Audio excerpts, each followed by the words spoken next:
Hey everyone, and welcome to the channel. So today we get to take a look at the all-new 2024 Mercedes Benz GLC300 Coupe. This model is finished off in nautical blue metallic and the MSRP is just over $61,000. Now this is powered by the 2-liter inline 4-cylinder turbocharged engine. It's paired to a 9-speed automatic transmission, pumping out 255 horsepower, 295 pound-feet of torque. That power sent through the 4MATIC all-wheel drive system, propelling this 3,900-pound coupe from 0 to 60 in 5.6 seconds. It has a top speed of 130 miles an hour. It also has a fuel capacity of 17.4 gallons. You'll expect to see around 24 miles per gallon in the city, 30 out on the highway. This has a wheelbase of 113.1 inches. Its overall length is 185.7. It has a width of 75.6 and a height of 64.6 inches. As we move on to the exterior styling now for this GLC, let's start off with the massive Mercedes Benz logo right in the middle of the grille. This is also the forward-facing sensor for the adaptive cruise. There's a camera just underneath that, and then some really nice chrome accents that go off of both sides, and some really cool trim accents within the grille. There's also plenty of cutouts to provide a lot of cooling to that engine. This does have a set of LED headlights, DRLs, and turn signals. And then in the lower section, there's some parking sensors as well as more cutouts, and then even large air inlets on both sections of the bumper. I think it gives it a really cool, unique design. There's also some lines coming down the hood, and then the secondary Mercedes Benz badge, in case you forgot about that first one there. Now, as we work our way to the side, this has a very unique set of 19-inch wheels with a 5-spoke design to them. Check out that thick outer circle where you can barely see the brake calipers just behind that. Definitely a unique design to see. Really nice crisp fender flares, both front and rear. And then in the lower section, there is some plastic for that lower side skirt. Now, this has the body-colored side mirrors with a camera and a turn signal. There's also a moonroof up top. And then all the window trim is finished off in chrome, as well as the two-tone for the door handles, which has a hint of chrome to them. And then being the coupe model, you will notice that it has that steeply raked rear glass. So it doesn't have the traditional SUV design. Mercedes-Benz does offer vehicles like that, but if you want more of that coupe-like design, you can get this model here. Leading all the way to the back, where the backup camera is actually hidden. It's underneath the Mercedes-Benz logo, so when you put it into reverse, that will pop up. All these sensors are down below. There's the dual exhaust system, and this can even tow right around 3,500 pounds. So if you needed to tow some smaller trailers, you have the option to do that. Now, in order to work our way into the cargo space, you can actually push the top of that Mercedes-Benz logo, and that is how you can activate it. You can, of course, use the key fob as well. And once we are in the back, there's actually a good bit of space for this interior. There's a cover on top. You do lose a little bit of height with that coupe-like design, so you'll notice that it's pretty short in the back there. There's also storage up underneath the floor, and you can even fold down the back seats. So just pull on this button here. There's one over on the passenger side. Those will fold down from the back, allowing you to put in some larger items. There's also a cargo net on one side and a few hooks that you can use too. And then up top, we have the button on the left side to close it. The one on the right side will lock it too. And then as we work our way to the rear, we do have the proximity door handles, so you can unlock this from the back seat. And check out this beautiful tan leather interior. There's brushed aluminum for the release handle, really cool trim accent surrounding the window control. There's leather up on the top, and then storage space in the lower section. And then that two-tone design works its way to these back seats. And at 5'10", there's actually a good bit of space. So I have plenty of room for my feet and my legs. There's the unique shape to the air vents right in the middle, a little bit of storage, and then in the lower section, even more storage. There's a very small bump right in the middle, but it's not too intrusive for your middle seat passenger.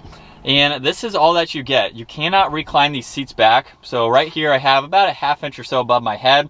So the roof doesn't really start to dip down until behind this headrest. So it's actually pretty comfortable at my height. Now, right in the middle, there's the armrest, as well as a small area where you could place your phone or something like that. There's no cup holders in this, which is interesting to see.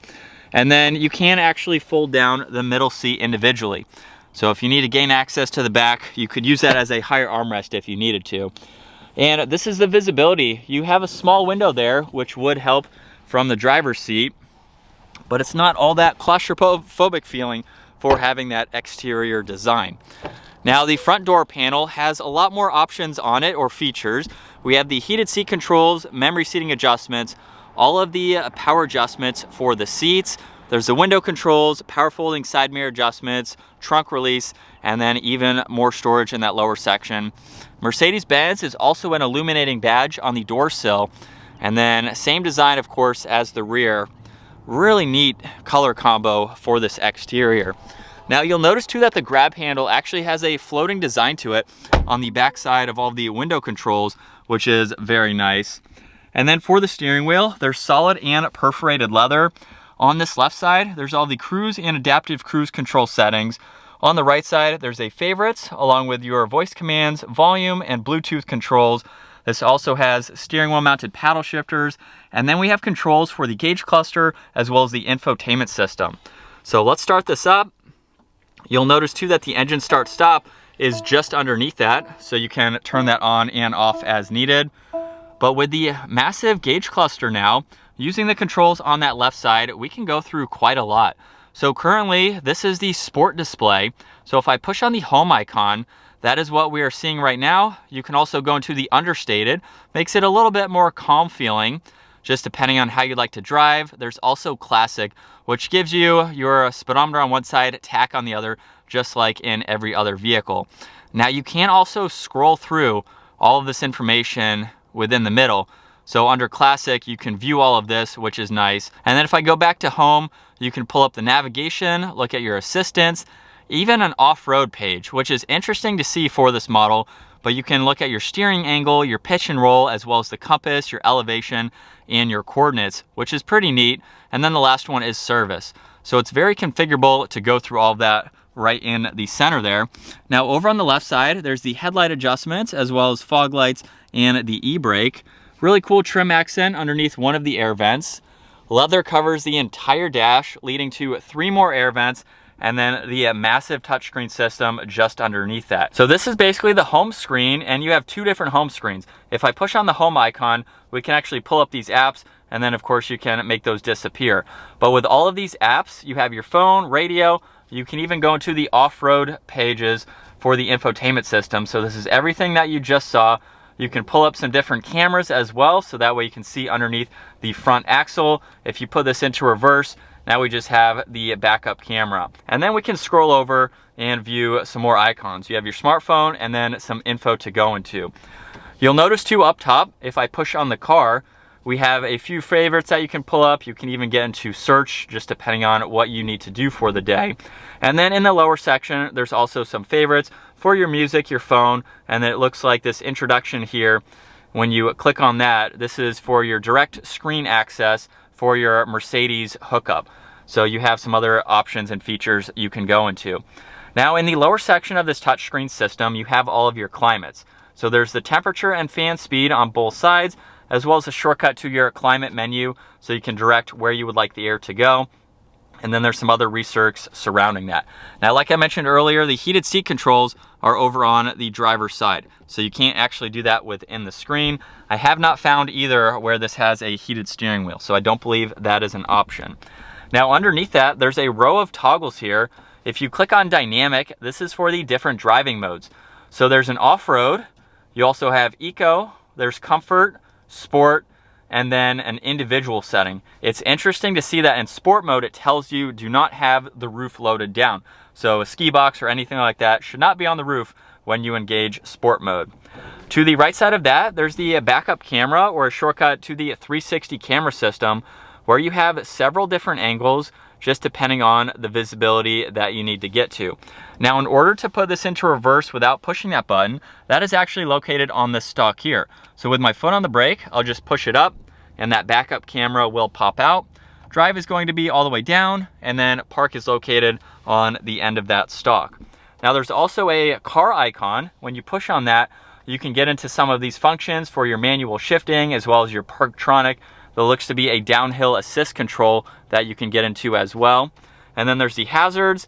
There's also power for the audio as well as being able to mute. And then you have a scrolling dial for your audio. So you can use that, or you can tap on plus or minus. And then I believe this is a fingerprint scanner. I haven't seen exactly what it does, but I think that's what it's designed to do. And then you can also go through a lot more information using the controls on the right side of the steering wheel. So you can use it just like we did for the infotainment system, although I think it's a little bit easier to use that as a touchscreen system. Now underneath that, you will notice that there's a lot of space down below. There's a wireless charging pad with an auxiliary, and then there's actually 2 cup holders. The one in the back is fixed. If you just push down on that, this will slide out, and now you have 2 cup holders. If you need a little bit more space, you can retract that, and you can also hide everything away. So a really cool trim accent to cover all of that. And then in the middle, there's the armrest with a little bit of storage. There's a removable tray and some auxiliaries, and then plenty of storage in the glove box, as well as this really cool trim accent just above that. Now there's some garage door buttons underneath the rear view mirror. There's also some lights up top. There's some call buttons on the back side. And with the power sunshade, all you need to do is swipe your finger. So there's not actually a button to push, just swipe it forwards or backwards to open or close that sunroof as well as the sunshade. And then like I mentioned earlier, there's that small window, so you can use that to see out of the back as well as over your left shoulder too. I will say it's a little bit not as visible looking out the rear view with that window. It's a very narrow window of visibility, but you do have your side mirrors that can also help you out too. So now that we're back after a couple days getting some more miles under my belt with this GLC, I have some mixed emotions with this particular SUV, but I'll start off with the positives. This is such a luxurious, focused vehicle that it's so comfortable and quiet while you're driving this out on the road. On the city driving, it's great. Out on the highway, it is fantastic. That is what you would expect from a Mercedes Benz, just to have that luxury feel that you're just driving on a couch. It just gives you, for the price point too, it's interesting to see, but it just gives you that drive that you're looking for more of a base entry level price for this Mercedes Benz. So I love the driving characteristics that it has. It's just a very nice vehicle to drive. Some of the things that I'm not a huge fan of, and this is just a personal preference, with the outside styling of this GLC, you get that coupe-like design. So it gives you that really steeply raked rear window. It's also, though, very, very small. So even with the car that I'm seeing behind me, I can really only see from the grille to just up above the windshield. So it's kind of a narrow view of the car behind you. Obviously, I can see the car behind me. I can use my mirrors too. It's just something to get a little used to if you want a vehicle with this styling. So it's not personally something that I would get, but it's not going to hinder someone who wants that style, at least from being able to see behind you. And then the other thing that I'm not a huge fan of is this compartment in the middle. If you have even one drink in here, it makes it very hard to maybe grab your phone if you have it charging down there, or if you have 2 drinks in there. Everything is kind of like clustered into this. It's not exposed or open. I'm not used to that, so maybe if you've had Mercedes before and you're used to this, it's just a little bit too crammed feeling for my personal taste. But other than that, like I said, very minor things about this. It is a very nice vehicle. Now, we do have a few different driving modes, so let's put it into the sport mode now. And along with that, we can also go into the manual setting. So with the paddles here, we will go down to 2nd gear. Here we go. I will say it's not slow. That was pedal to the floor, and we're up to speed, so it has some performance to it. This isn't an AMG, so of course if you want more power, you can go with some higher trim levels, but for this style and this vehicle, I think it has an adequate amount of power. Sounds pretty good too. And still in sport mode, 2nd gear, here we go. The paddles are also very responsive as well, so it feels like it has some sporty characteristics to it for not being the AMG version. And then we do have a few others like Eco, so we will give it another acceleration here. It looks like you can still use the paddles in the Eco mode, and we'll see it should reduce throttle response. Yeah, it's just not quite as crisp feeling as when I put it into sport mode. So we do have functional driving modes depending on how you would like to drive this. If I just push down on that stalk, we can put it back into the normal drive mode. But this is what it's like to be behind the wheel for this GLC 300. But the seating position is very nice. Bolster supports are great. We have all of the controls nicely laid out, so everything is pretty easy to go through. I wouldn't say there's a lot of technology within this screen. It is very simple and straightforward, so you can quickly get into everything that you need to. But it's nice. It has a good size to it that you can use. And honestly, not that bad for storage and everything like that. I've had some people in the back and it's fine for rear seat passengers. The cargo space is just the only sacrifice for the look. So you can get a Mercedes Benz with the traditional SUV design that gives you a little bit more space. So it depends on how you plan to use your SUV. If you just like being higher up off the ground, you want an SUV and you want that coupe design, but you don't carry a lot of items, it's a good trade-off, just depending on what suits you best. And let's do one more acceleration just in the normal setting. I still have it in sport mode. And you can get up to speed. So as far as merging, just getting up to the speed limit, I feel like it has an adequate amount of power.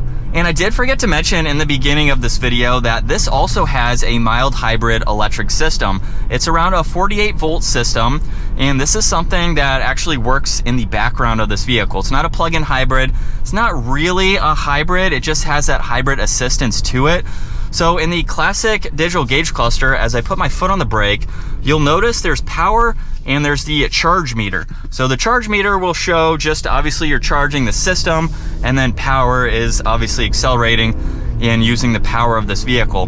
Now, I haven't really seen too much of a benefit. This is something that's a little bit more for kind of slower speed situations. Maybe if you're cruising out on the highway, it'll kick in slightly. So it is something that is nice to see.